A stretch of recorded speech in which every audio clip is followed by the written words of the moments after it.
We figured it out. We figured out the best way to have a good argument that mm, I wouldn't say. All right, I don't want to oversell it and say we don't have the same. We won't have the same argument again, Okay. but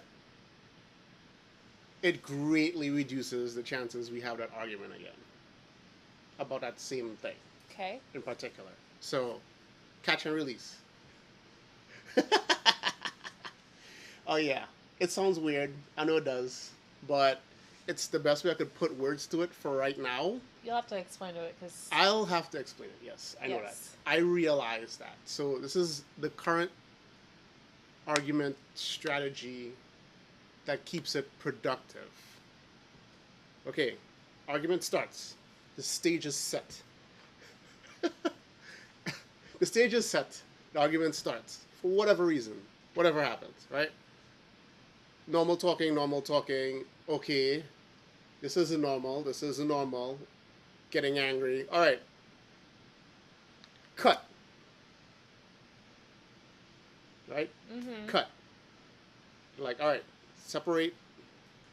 Emily's pretty good at this. She'll like, all right, she'll just like shut off for a bit, Yeah. go, do Don't some talk stuff. to me.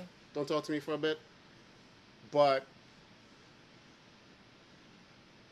what I've realized over time is that if I don't talk to her for too long, like you'll get a certain idea about the argument that's a different thing from where I was coming from with the argument. So like I call it festering, where you and me, if you stay too long, will just like start building up a whole elaborate story about what's happening and what the other person's doing and the intentions behind it. Mm-hmm. So this is the repeat part. So I catch again. We catch again. It's like, okay, hey, just to double check, coming in about like poke and prod at certain aspects about what was going on. So you come back in again, catch again, Mm-hmm.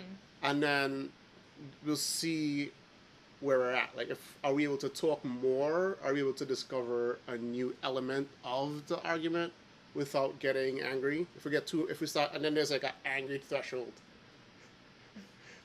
So it's like, okay, the angry threshold is going high. Okay, release, and then we separate again before too much festering happens or before too much anger happens. So it's like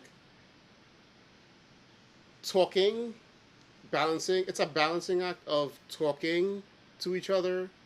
But if you start to get too angry, it's like, okay, let's separate before things get said that can't be unsaid. There's also the part where if you don't talk to me for too long, like I could have calmed down and I'm over it and I'm ready to talk, but you clearly aren't ready to talk yet. And then if we like keep the period where we're not talking longer, I could get mad again. Yeah. So it's like, or you could get mad again. Yep. So that's So we gotta before jump back into you it. don't let it fester for too long. Yeah. Or it's like you don't keep talking if you're too angry, but like the timing, and I feel like it's only the timing will be different for everyone. Yeah. Every person in an argument, every two people in an argument, two or more, it's gonna be different. I can't help you with that. Nobody can. I don't know if anybody can help you with that timing part. But there's that period where it's like good, or like at least not angry, not as angry, and then re-engage, and we see how far we get in the conversation, how far we can get in the conversation towards getting down to what was actually making us so angry, what was actually getting under our skin, Mm. and it's just a repeatable cycle until the argument gets resolved. So that's what I meant. That's that's the process. I'm gonna make a diagram Yeah. later on. I'm not sure. I doubt I'll be able to make a diagram before this video goes up, but I'll see what I can do. If not, I'll get one up later, and it'll probably go in the book that we're working on. too. The catch and release strategy. Catch, Yeah. release, repeat. Catch, release, repeat. So, works for us.